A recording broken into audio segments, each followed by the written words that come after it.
বিসমিল্লাহির রহমানির রহিম। বন্ধুরা দেখতে পাচ্ছেন এটা হচ্ছে একটি 32 ইঞ্চি এলইডি টিভি।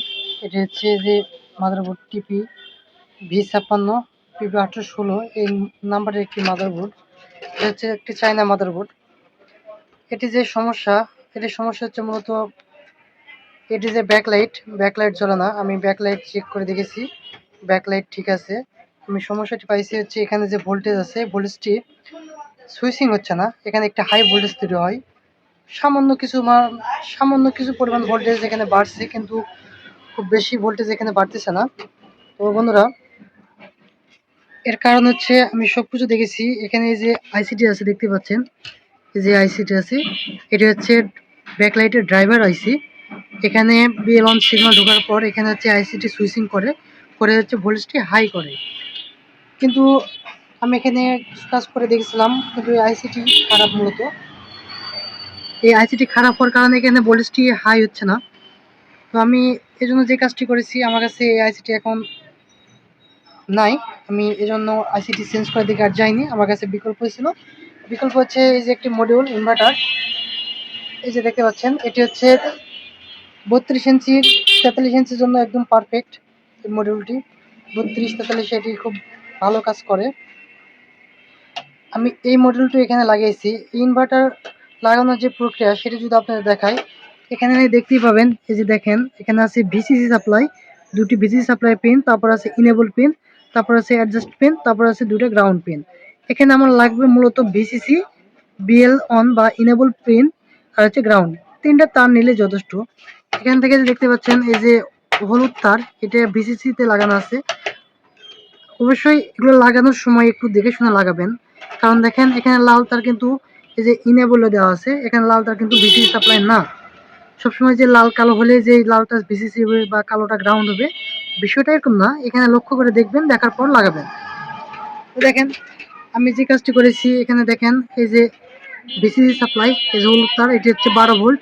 এখান থেকে আমি 12 ভোল্ট দিয়েছি। কালো তার এই যে গ্রাউন্ড, এখানে গ্রাউন্ড দিয়ে দিয়েছি। আর এখান থেকে যে বিএল অন সিগন্যালটি আমি এখানে দিয়ে দিয়েছি। দিয়ে দেওয়ার ফলে এখন কিন্তু এই কাজটি কমপ্লিট হয়ে গেছে। এখন কিন্তু এই ব্যাকলাইটটি জ্বলবে।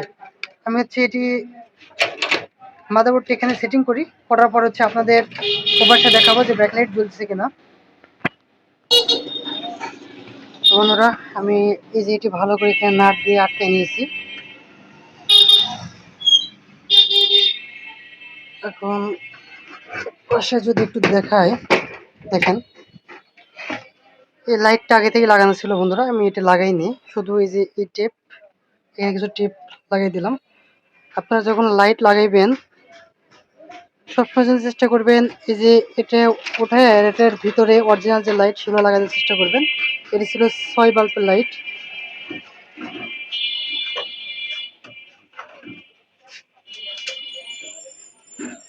এই যে বন্ধুরা, এখানে হচ্ছে এই লাইট থাকে।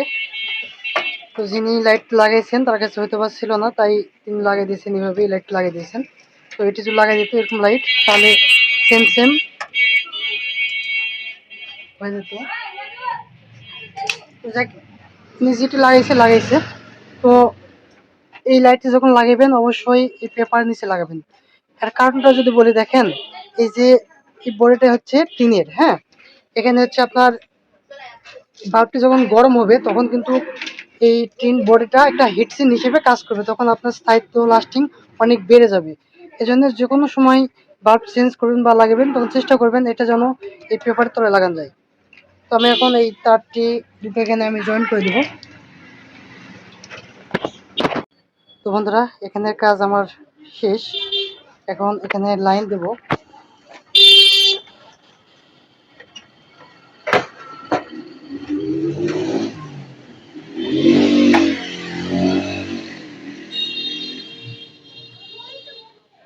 দেখেন চালু হয়ে গেছে। এই যে দেখেন ব্যাকলাইট জ্বলে গেছে। তো বন্ধুরা, আবারও বলছি, ব্যাকলাইট যখন লাগাবেন অবশ্যই এই টিনের যে বডি আছে এই বডির সাথে লাগিয়ে দিবেন, তাহলে হিটসিং হিসেবে কাজ করবে এবং লাস্টিং ভালো করবে। তো এই ছিল একটি কাজ। বন্ধুরা, কাজটি দেখার জন্য সবাইকে ধন্যবাদ। আমার চ্যানেলটি সাবস্ক্রাইব করে রাখবেন। এরকম নিত্য নতুন যে ভিডিওগুলো ছাড়বো সেগুলো হচ্ছে আপনারা পেয়ে যাবেন। সবাইকে ধন্যবাদ।